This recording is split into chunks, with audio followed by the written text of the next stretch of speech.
Today, we're exploring one of the most daring and surprising chess traps, the Belgrade Gambit. Picture this. You sacrifice a knight as early as move 4, instantly throwing your opponent off balance.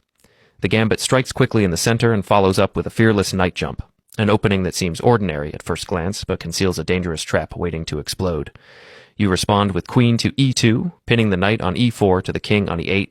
Now black can't mirror you with queen to e7 because your knight on d5 controls that square. The usual response for black is to play pawn to f5, trying to protect the pinned knight, but this only opens up their king even more. At this point, you strike again with knight to g5, adding a second attacker to the knight on e4. Now the knight is both pinned and under direct threat. Black's position is quickly collapsing and they're running out of good options.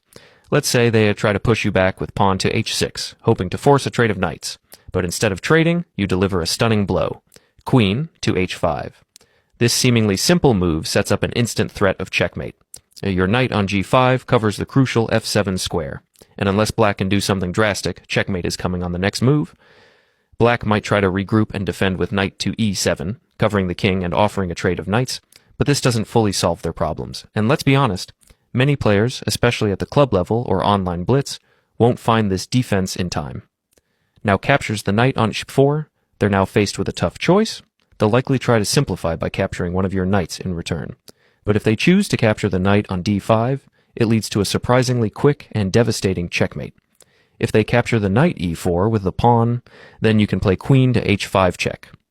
At this point, black has two main options, to block the check with either a knight or a pawn.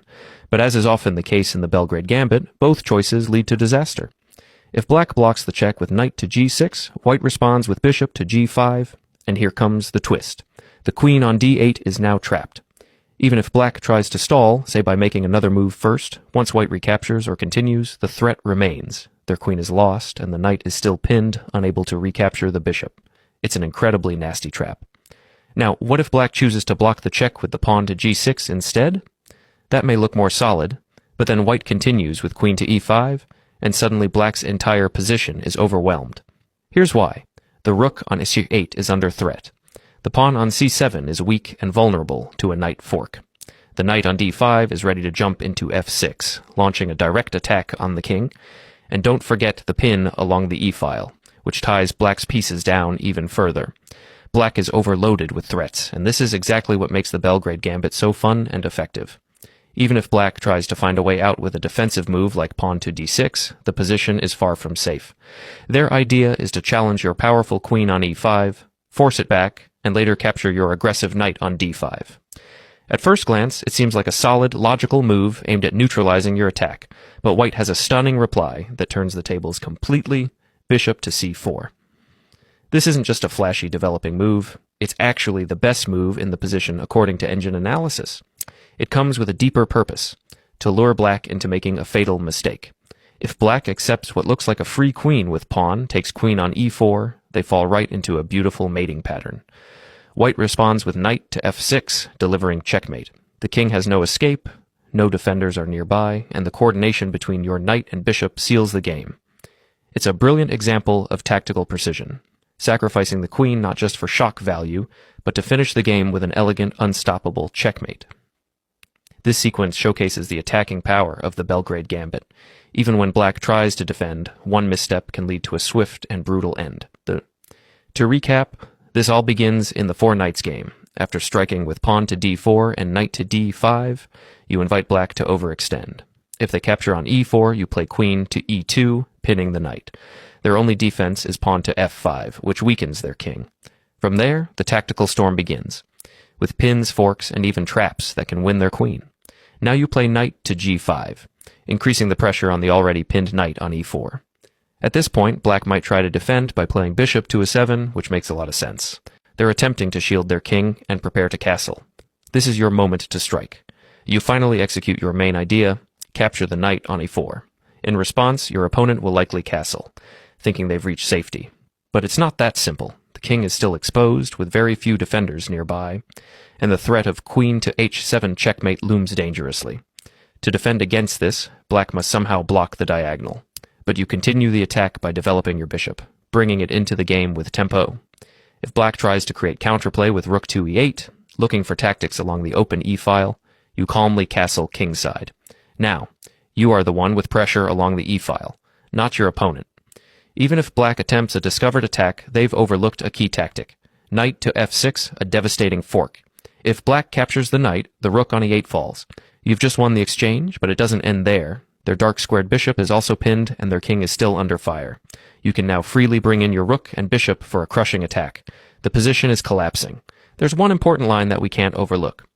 Engine analysis suggests that the best move for black in this position is the somewhat surprising pawn to d3, a bold counterattack in the center.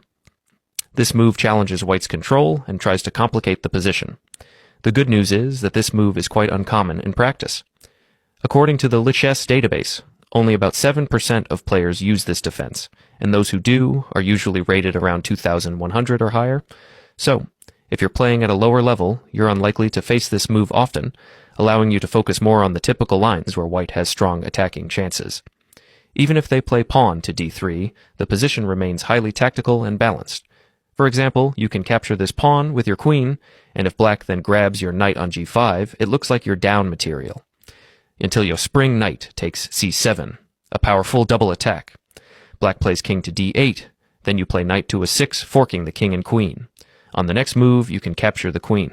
If your opponent decides to play it safe and avoids capturing the extra pawn, they might instead try to simplify the position by trading off your aggressive knight in the center.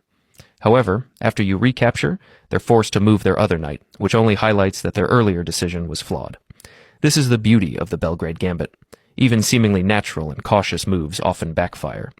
The moment black tries to neutralize the attack without fully understanding the tactics, they quickly find themselves in a worse position, struggling to recover. Let's say black plays knight to a7, and you respond with queen takes d4. Believe it or not, the game is practically over. Black's position is incredibly difficult to untangle, and they have no clear way to castle or develop smoothly. If you continue with normal development, you'll find that black's king remains vulnerable.